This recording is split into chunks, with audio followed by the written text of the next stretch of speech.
Had you experienced heartbreak before Andrew? As a person, he's so kind, he's so lovely, but it wasn't the love that I wanted. It was hard because you're letting go of a whole person that you spent so much time with. I want to change people's mindset of how they feel with their disability. I want to help people with their self-confidence, self-love. My implant broke when I was 16. I was mid of my A-levels, I had to get a whole new implant. I was deaf for about 5 to 6 months. And then my dad kind of turned around and said, Tash, it's your superpower. Like, you should see it as a positive thing. Because I didn't have that one person on TV, on social media. Back then Instagram just started out, TikTok, Snapchat wasn't a thing yet. And there was nobody where I could look up to and relate with. Because I was born into a hearing family. No one in my family has a disability. And that's kind of when I thought, okay, I'm really on my own. But everyone has struggles in their life. It's about how you use that and utilise that for the better. I know it's cliche to say life's a climb, but a view's great, And when you get to that view, enjoy it. Hello and welcome back to Rise with Roxie. Today's guest captured the nation's heart through her unforgettable performances on Love Island and Strictly Come Dancing. But today, she's here to talk about something much more powerful than the spotlight. Tasha Ghouri, born completely deaf, spent years feeling like an outsider because of what made her different. But today, that difference is her superpower. In her new book, Your Superpower, she reveals how to transform what sets you apart into your greatest strength. In this episode, we're diving deep into the themes of identity, confidence, and the resilience it takes to rise and keep rising in a world that doesn't always understand you. Whether you're struggling to find your voice, feeling stuck in your story, or simply need a little boost of self-belief, then this episode is for you. So let's rise together with Tasha Ghouri. So Tasha, thank you so much for joining me on Rise with Roxie. Me and all my team have been so excited to have you on, and everyone was like, oh my God, Tasha's coming in today. Like, we all couldn't wait. So thank you so much for joining us. Thank you for having me. I'm excited. And your book, Your Superpower, has just come out. Congratulations. Thank you. How are you feeling? It feels surreal, I did a book last year that I co-authored with Lizzie Huxley-Jones, but this is the year where I've done it on my own, got my experiences in there. It's more like a memoir, so it's not like an autobiography, because I feel like I've not lived here long enough to have a whole autobiography. So it's kind of like being on FaceTime with me. That's like the book's about. So yeah, it feels very surreal. But I'm excited. It's here. It's launched. Yeah, and that's it. Oh, well, I can't wait to dive into your story today. Now, in Your Superpower, you talk about how something that once made you feel like an outsider has now become like your biggest strength, your superpower. And I wanted to ask if we could go back. And when was the first time you realized or felt that you were different from other people? Probably when I was in primary school. That was probably the time when I realised there's nobody else like me that has a cochlear implant or has hearing aids or is deaf. That's kind of when I realised, okay, I'm very different to everybody else. And then going to high school, that's where it massively affected me. As a woman, you're going through body change, hormones, periods, you're thinking about the future, identities. And at that point, I really had lack of self-confidence. I was very introvert, wouldn't talk about it, I wore my hair down. I was very shy, I was kind of the girl in the corner, wouldn't really speak to anyone. And especially in school, teachers weren't deaf aware as well, so they turn away when I rely on lip reading or be put at the back of a class when I should be at the front. Little things like that massively took a toll on my confidence. And that's kind of when I realised I was different and very segregated away from everybody else. But, I think that was years ago. There was no social media. There wasn't any of that to help educate. Yeah. And that's where it stems from. It really is pretty much from school. My son is 5, and I almost feel that when kids are really young, actually, they're more accepting of other people's differences, they're less self-conscious, and actually it's kind of as you get into those early teen years that people start to, either you feel different within ourselves, like we all might feel like there's something about us that makes us stand out or feel like an outsider, or other people actually treat us this way. So was that what it was like for you at primary school? Did it feel it wasn't that big a deal and then it changed, or what was it for you? Yeah, because I think in primary school I had a carer with me. She was called Mary Ann. She's my family friend to this day. Oh. And she was always by my side. And all my friends used to come to like a class with her. We taught British Sign Language. We learnt it all together. So Yeah. I felt so included. Yeah. And even during my break time, I'd go off on my own and practice on my speech therapy. And I'd give up my playtime just for that. But I felt safe to do that there and then. Yeah. It was probably when I got to high school, you kind of thrown into it. You know, I didn't have Mary Ann anymore. I was on my own. I had to be independent, and nobody else used British Sign Language around me. And that's when I thought, oh, okay, I need to really push my speech more, and that's the only way I can communicate with people here. So it was quite isolating at first, but in a way, my parents did that because they knew it was going to benefit me for the future. Yeah. Put me in that position, force me to open doors, you know, and I think I'm grateful for that. But it was hard at first because I thought, oh no, nobody else is using sign language at all. So I really had to focus on my speech a lot. And how do you think that impacted you by the time you left school? Sort of, what was the Tasha at 17 or 18 when you'd finished school, and how did you feel about yourself? I was so excited to leave. Like, for me, the tunnel vision was school's not going to be forever. I want to get out of this town, move to London. You know, that was my biggest vision, go to a dance conservatoire, train as a dancer. And I was so excited. And when I was younger, dancing always was my safe space. I went to go to a local dance studio, did some classes, and that's when I realised I want to do this as a career. So when I left when I was 18, I moved straight to London, put myself out there, trained at a dance conservatoire for 3 years, and I moved straight into London after that as well. So, you know, I think for me, I always knew there was more in me than just staying in my hometown. It's a small town, there's no opportunities there. So that's why I thought, you know what, I'm going to get myself out there and just give it a go. Who do you think inspired you to do that? Sort of where were you getting your kind of inspiration from, or where did you have that vision to move out? Because not everybody has that. You know, I think people really do stick to what they know. So what made you think, I'm getting out of here? My dad and my brother. So my dad moved to Spain when I was about 16 and my brother left to go backpacking to New Zealand. Then he moved to Australia when I was about 14, 15. And when I saw them both just go for their own happiness, that's when I realised, okay, they're so much happier because they got themselves out there. Yeah. And that's when I realised I need to do the same. You know, there's so much more out there than just staying where you are. But it's not a bad thing to stay where you are, but there's so much more to see out there. There's so many more opportunities that can come your way. Especially as a dancer, London is the only place in the UK that is beneficial to train, work, you know, for career. That's the place where dancers go, really. And the West End, you know, all those dreams. That's why I thought, you know what, I'm just going to do it.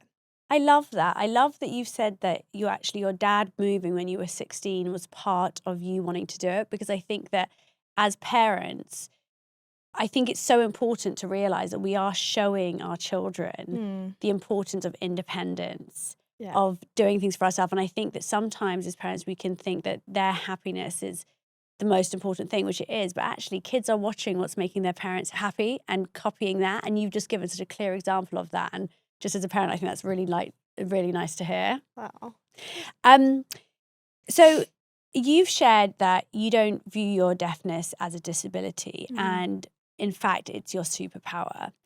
And do you think there was a specific moment or turning point where you made that realization? It was actually my dad, once again. Oh. He's a massive part of my life. He actually said to me, Tash, it's your superpower. I used to see it as such a negative thing, you know, when I was younger. I used to think, why me? Why am I the person that has got this? Why not somebody else? Because I didn't have that one person on TV, on social media. You know, back then Instagram just started out, TikTok, Snapchat wasn't a thing yet, you know.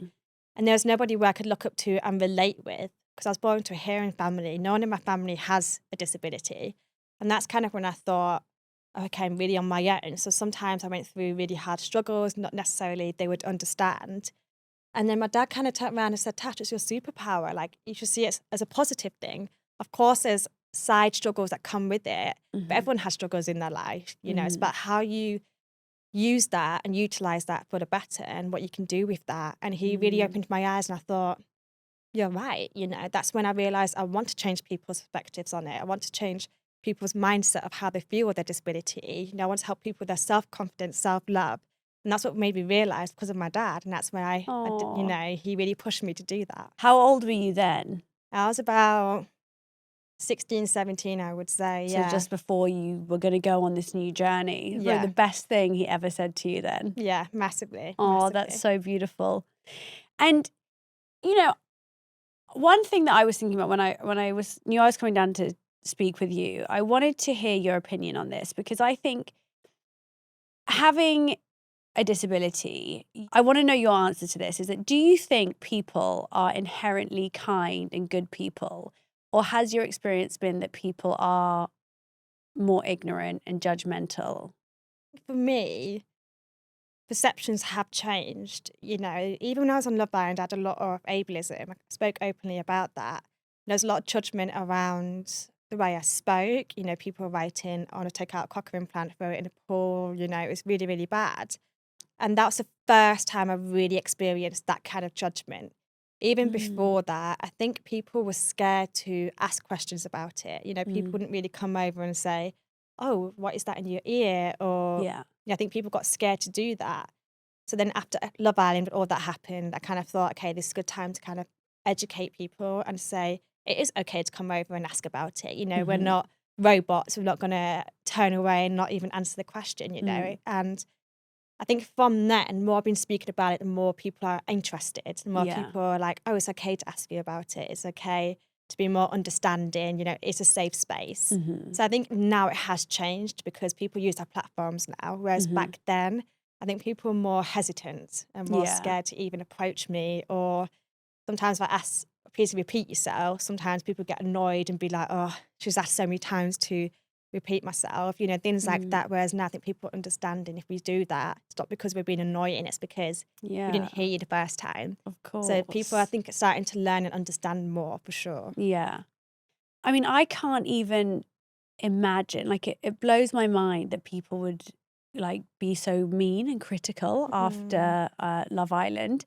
How did that feel? Like, especially as it's the first time you'd put yourself in such a public platform. Yeah. How did you do? Firstly, were you expecting that kind of reaction? Because I mean, it wouldn't even cross my mind that someone would say something so mean. And when it did happen, how did you cope with it? I did not expect that at all. Of course, I expected maybe something about my looks, my personality, of course. But when it was to the level about my disability, I thought, whoa. And when I came out, I remember my dad and my mum sat me down and kind of said, these are the kind of things that have been said. And I was so shocked. I was like, what? I did not think it was going to be to that scale. Yeah. And at the time, it could have knocked me two ways. I could have gone down the deep hole of looking for more, you know, going down the depressed route. Whereas actually, I thought, you know what? I'm going to use that as fire to do better, you know, to educate people. And you'd be surprised at the amount of people that have come back and said, I'm so sorry. It's because I didn't know that. It's just down to lack of awareness. Right. And that's where it stems from, is school. You know, that's where we should be learning about these things and learn about what a cochlear implant is or any kind of disability.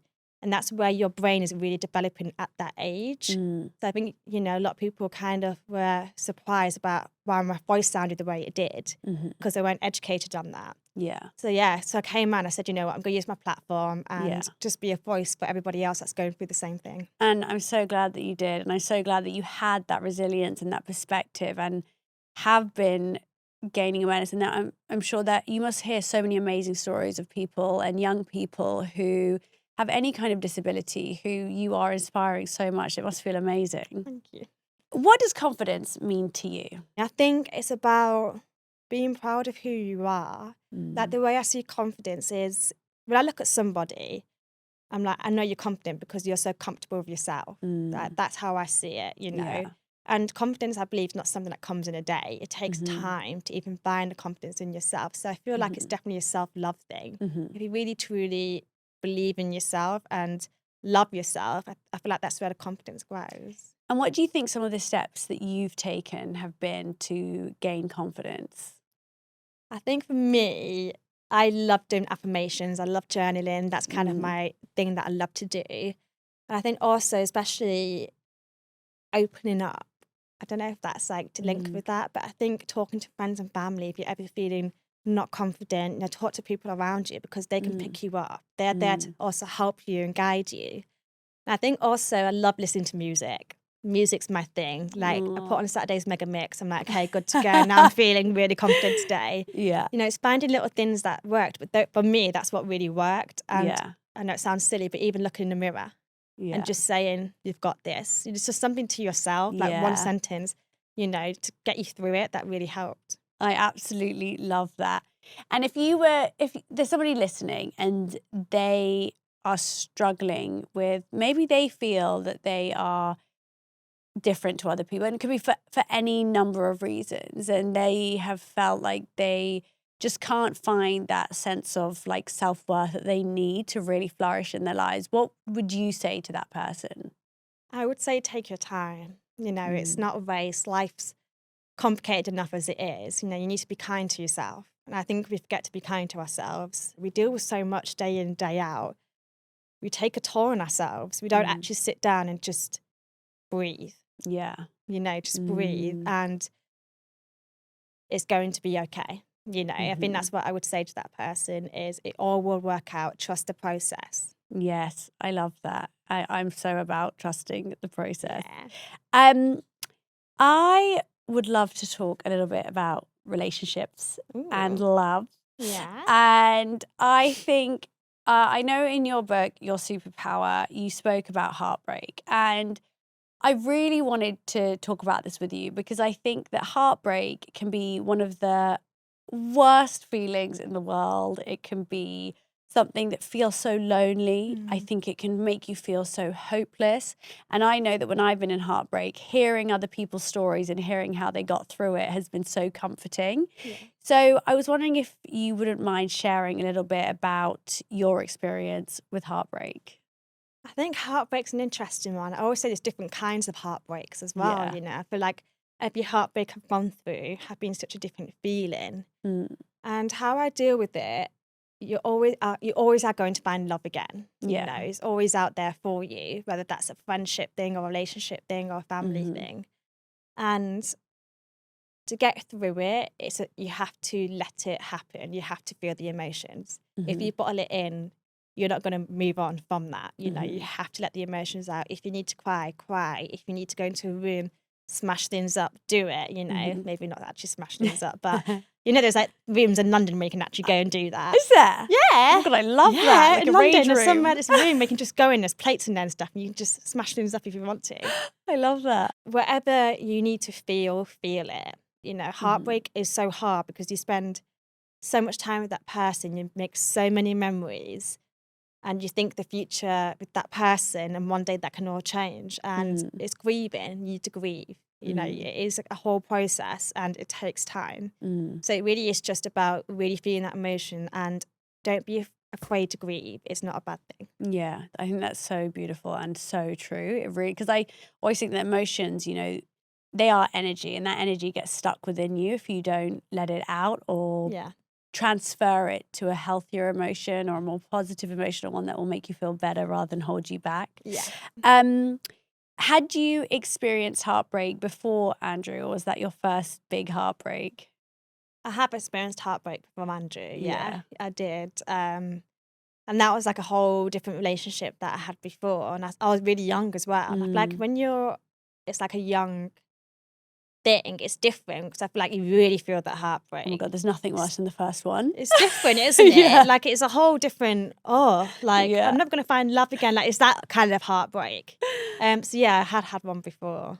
And how did you know it was time to call things off? And for anybody listening as well, who's maybe in a relationship where they don't know whether it's time. I think it's a really hard one because there's lots of people who get stuck in relationships and they don't know where, like, when's the right time. What's your experience and what's your advice to someone going through something similar? It's hard because I was exactly the same, exactly what you said. I was that person, and I think for me, my parents are divorced, and I think I saw my mum unhappy, I saw my dad unhappy. I've seen my dad go through relationships, I've seen my mum go through a relationship, had another heartbreak, and I think seeing them now with their people and happy, it kind of the thing is, it's hard because I love Andrew. Like, I loved Andrew, you know, as a person. He's so kind, he's so lovely.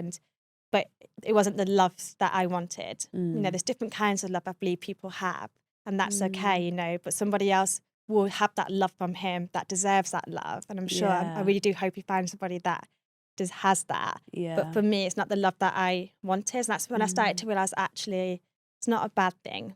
You know, it's just wasn't right for me anymore. And I kind of had to let go of that. And it was hard because you're letting go of a whole person that you spent so much time with, day in and day out. You spent memories with. But I think there's no right time as well. There's no such thing as a right time, and you have to just do it. You know, as scary as it is, even me living on my own now is scary. I'm thinking I'm on my own, like I feel alone sometimes, but it's a whole process you do have to go through. And you've got your friends and family around you, you know, you have people that support you. So it was just kind of a moment off. I had to think about the future and my happiness in that time. Yeah. And that's kind of like what helped, I think. And I kind of looked at my parents, and that's what gave me the eyesight off. You know, I didn't want to settle into something that I knew wasn't for me anymore. Honestly, I think that's such amazing advice. And even I feel like I really needed to hear that. I think it's so true that it is, like, you use the word settling at the end. And I think, you know, when I talk about manifesting, I always think that, like, in all areas of our lives, whether it's relationships or our jobs, or we really have to think about, is this blocking what I really want from entering my life? And do I need to let something go to create space for what I really want? Yeah, exactly. So I think, do you know what? I think that's a piece of advice that we all need to hear, whether it's about our partners or something else. But thank you. That's so helpful to hear. And how are you finding single life now? I know that you just said sometimes you do feel alone, and you know, sometimes how are you finding it? I'm just a bit like getting used to my own company again. You know, it's been a long time since I've even been single, and I'm a bit like, and especially now in the public eye, it's a whole different world of navigating that now as well. And I think absolutely right now I just kind of want to enjoy my own company and find that confidence in myself again to be able to. You know, I've been doing solo trips, which has been nice. I went to Mallorca. Fab! Yeah, I went to Mallorca the other weekend, did like a retreat of wellness. I had a nice wine, read books, sunbathed. You know, I'm building confidence again just to be on my own. Yeah. And like even in the house I'm in now, like making it my own, like with decorations and, you know, things like that. But yeah, dating at the moment is not ready yet for that. And can I ask, how do you think, like, is there any fear or is there any obstacles that you have found with dating due to your deafness? Or do you think that people are generally understanding? Like, how have you dealt with it, if you don't mind me asking? That's fine. Yeah. Back in the day, I just kind of used to say it on text message before I met them, or I would say it to their face and just say, look, just to let you know, before we meet, I was born deaf and I wear a cochlear implant. So if you can pick somewhere that's not too noisy, or like, you know, because I always get scared of book like a jazz club and if you sat there like, oh, no, this is a bit awkward. But that's kind of why I thought, if I put it out there that it's done, I don't have to kind of elaborate unless they ask me you're interested. I absolutely would. Yeah. So I think that's my advice I give to people is don't be afraid of people's reactions. Yeah. If they react negatively, it says more about them than you. So that's kind of how I saw it. Yeah. And were you able to, like, has that ever happened to you where somebody, it has resulted in them maybe responding in a negative way? And how did you cope with that? I've had one before, and he kind of was like, so how do you hear? Like, you know, but it was a kind of negative manner. And like he was making jokes about my deafness. And, you know, it got a bit, I was like. On an in-person date? Yeah. Oh my God. Yeah. I think he was trying to make light of the situation, but it came across completely wrong. And I kind of was like, I'm just going to quickly end this date and just go.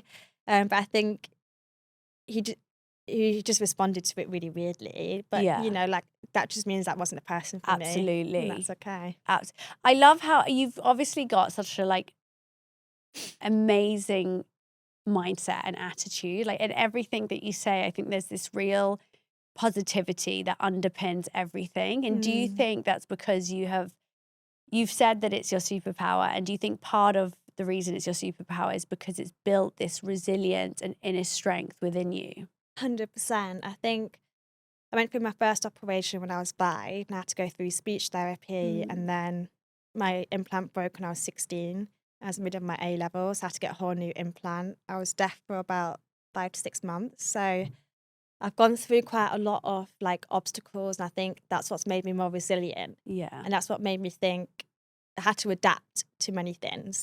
And I think that's why I have such a different outlook to situations now and be more positive about it. Because I think life's too short to be negative. Yeah. You know, when I'm on my deathbed one day, I'm not going to be thinking about the day I was so negative. I'm going to think about all the positive times that I had and the people around me, and that's what matters, you know. And I think that's kind of how it helped my mindset massively, Yeah. you know, that kind of thing. And I think it's so important because I think, you know, you mentioned at the beginning, like earlier on, that sometimes you would think that, like, why me, right? And I Yeah. think that it happens to all of us at some point where we can be the victim in our own lives, and and some of us go through some really difficult things, and Yeah. you and other people would have every right to be like, why me, right? But that mindset, and that is, I mean, we're the only one that suffers from it. And actually, when you're able to shift things and take yourself out of any kind of victim mentality, and not speaking about you specifically, but in general,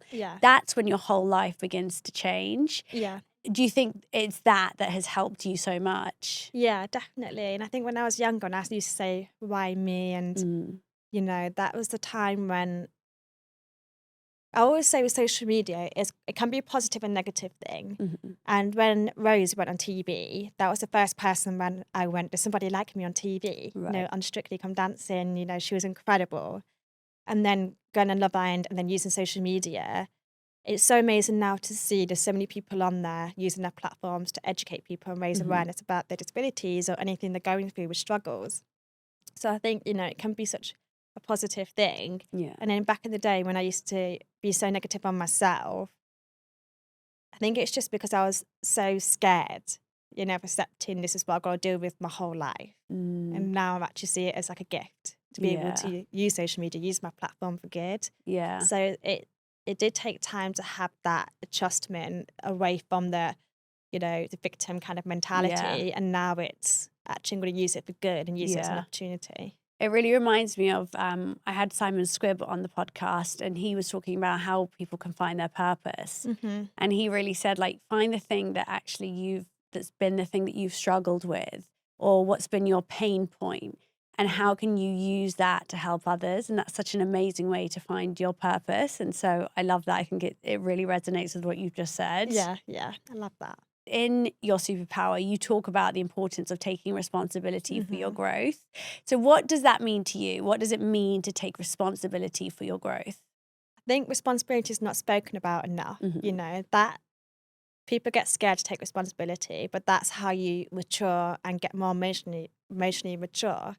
And it took me a long time to be able to just take responsibility for something that maybe I was wrong in a situation, or that actually I wasn't wrong, and just say, you know what, hands up, that was my fault, I am sorry. I was very stubborn as a teenager. I never would ever be the person to say sorry or admit that I was wrong or right or whatever. So I think taking responsibility is a huge thing that people are just so afraid of doing. It can be in relationships, it can be with families, it can be even with yourself, you know, and I think that's why in the chapter in Your Superpower, really delve deep into that. And it's such an important chapter, I think, in Your Superpower. It really is. Yeah, I agree. It's accountability as well, isn't it? Yeah, And I actually think people think that taking responsibility or admitting that we're wrong is going to make us feel perhaps weaker, but actually, when we're able to be like, oh my gosh, that was on me, actually, I think it's the most empowering thing that we can do. It is. Because then we take back some control, some agency, and we realize that we have the power to make a change. Yes. And that can have a positive knock-on effect to not only our lives, but the lives of the people around us. Yeah, exactly that. I have some quick fire questions for you. Ooh, I love quick fire. Okay, so what's one thing you do every day that helps you feel grounded? I go for a walk with my dog. Oh, I know it sounds so simple, but I put that's- my headphones on, listen to music, and I walk my dog. I mean, heaven. And it's so good for you I to love be it. out in nature. your go-to confidence booster. It could be a song, an affirmation, anything. Oh, I always say no one else is you, and that's your biggest power. I believe Yes. in that quote, and I feel like that's a good little boost to Yes, have. I love that. Who's someone you consider to be a real life superhero? Oh, can I say my parents? Of Both of them. course. Yeah, I say both of them are. Oh, that's so lovely. One book, quote, or piece of advice that changed your mindset. Let Them by Mel Robbins, the Let Them Oh, yeah, Theory. yeah. So good. She's I've just amazing. literally finishing it as well. Oh, I've not finished it. really? Yeah, I literally got like 5 pages, like 6 pages left, and Oh, love it. Like it's changed my outlook on situations massively. what has been your biggest takeaway from it? It's the letting them just. It's like situations like you can't have control of. You know, you can't control everything. And it's like, why worry if you can't control it? You know, Yeah. that's a massive thing for me is, you know, for example, if something went wrong and you get stressed over it, it's like, well, Yeah. let it happen. You know, why worry if you can't have control? So that's Yeah. the biggest takeaway I have from it so far. Absolutely. I love that. If you could tell your younger self one thing, what would it be? That's a good question. I would say hang in there. You Mm, know, just trust the process. You've got this. That's what I would say is just let it be. You know, the universe has got your back if you also yes. put in the work. Yes. And what does rising mean to you? So what I would say, like, Yeah. I think when I hear rising, I think growing. Yeah. You know, I feel Yeah. like I can imagine like just growing as a person. You're at your best self. Yeah. You're confident. You're happy, and you truly are proud of yourself. I feel like Yeah. that's what it resonates with. I love that. How are you finding being in the public eye and what's that experience been like for you? No one's ever actually asked me that. You know, it has its ups and downs for sure. Mm, I feel so lucky to be in a public eye to be able to help people out there. mhm. But there's also the downsides of sometimes I feel pressure of having to always be on the go, always having to look like I'm doing something, like I'm always working, you know, what's the next thing, what's the next best thing. I'm like that as a person as well. I like to challenge myself. I like to say, okay, what's next? I'm a go-getter. I get it from my dad as well. My dad's massively like that. Mm, And I think in the public eye, it's hard to lose yourself as well. When you're so busy doing something, you can also lose track of yourself, or, you know, you sometimes need to slow down, and that's okay. definitely. And I think that's where I kind of struggle with a little bit. Yeah. I'm always very, okay, you just keep going. I don't like to Yeah. be at home all day. Like, Yeah. I'm like at home, like, Well, I think there's something quite addictive in like the adrenaline of it all because yes. it's what you're doing is so exciting and it's so fun and there's so many amazing moments that actually it takes a real effort in a way to remind ourselves of the importance of balance Yeah. and grounding and rest. Mm-hmm. But it is so important. I know that actually you've said before that lip reading can take quite a lot of energy from you. And Yeah. so how do you protect your boundaries in that way and protect your energy? I think just knowing when I just act, if I feel like I'm about to burn out, I'm honest about it. I think I'm very, especially to my management, I would say sometimes like, guys, I just need a bit of rest. Like, Yeah. you know, just a bit of a day off, or just, you know, do it later. I just need a morning to myself. Like things like that really helps me to get that energy back. And I feel like I now know my boundaries with that. And that's when I had to realize, you know, when I first came out of Love Island, I never really did. You know, Yeah. so I was like, yeah, it's fine. Like, it's all good. Whereas now I'm like, actually, is it okay? You know, just, you know, it's okay to have, it's that responsibility again. You Yeah, know, it's yeah. having that responsibility to take care of yourself and knowing that's okay. Yeah, I think it's so true. I always think about, energy as like, it really like as much as it drains us, and we have to understand like what in our life and what do we do that takes that energy out. And it's fine if we do things that take our energy out because often they're things we enjoy. It could be like socializing or working or going to events or whatever it is. But are we putting the energy back in? And so it's like making sure that we find the ways to like recharge our batteries with whatever works for us, whether that's just a morning off or for me, it's like yin yoga or going to a sound bath. So it's about finding that for me is what balance is. It's about, okay, some energy is going to go out, but how can I put it back in? Yeah, absolutely. Okay. What is next for you? Good question. I said to myself this year, I want to push myself to a different direction. I love to do presenting. So I said to myself, I booked Amazing. a presenting course. So I said, that's the only way you can really, take on new skills and learn new skills. I've never done it before. So that's why I'm going to put myself out there and try it and give it a go. Yeah. So I feel like that's kind of what my next focus is. So yeah, we'll see. Amazing. How do you do the course? Is it online or in person? In person. Oh, fab. Yeah, Oh, I'm for a so few excited days. for I you. know. And I love that. You found something you want to do and you've taken action. Yeah, right? Rather than exactly. thinking, oh, I'm just going to wait for the opportunity to come. It's like, no, I'm going to go and learn and I'm going to become a master at it and, and then figure it out. So I think that's brilliant. I think you have such an inspiring story and such an inspiring mindset, and you have such a warm and lovely energy. So are you. Is there anything else you would like to share with anyone listening who might be struggling? I would say, just it is going to get hard sometimes, but I believe obstacles come your way for a reason is to overcome them. And I know it's cliche to say life's a climb, but the view's great, And when you get to that view, enjoy it, take it in and enjoy it and then go on to the next thing. I think we rush being able to be proud of ourselves. We always look onto the next best thing when actually we should just say, hell yeah, I'm proud of myself for that. We need to do that more and be kinder to ourselves. Absolutely. I love that. Well, thank you so much for being such an you. amazing guest on Rise with Roxie. I am so grateful to Tasha for sharing her story so honestly and with such strength. She's reminded us today that our differences aren't something to just overcome. They're things to own, celebrate, and use as fuel to rise. If you're listening right now and feeling like your confidence is still finding its voice, let this be your sign that it's already inside you. And just like Tasha said, it doesn't happen overnight, but every step counts. Tasha's book, Your Superpower, is available to pre-order now, and trust me, it's the kind of book you'll want to pass on to someone you love the moment you finish it. Until next time, keep rising, keep being unapologetically you, and remember, what sets you apart might just be the thing that sets you free.